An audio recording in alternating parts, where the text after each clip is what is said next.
Hello guys, today we will talk about how to fix or how to solve the problem of not available on the application of Flow. You will go to settings.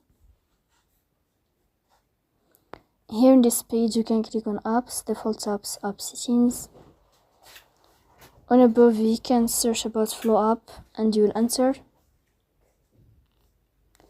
Then you can click on first stop and you can click OK. Here you can go to storage. Then you can click on clear cache. In the end you can turn off your phone and you can turn on your phone again. So please don't forget to support us by like and subscribe.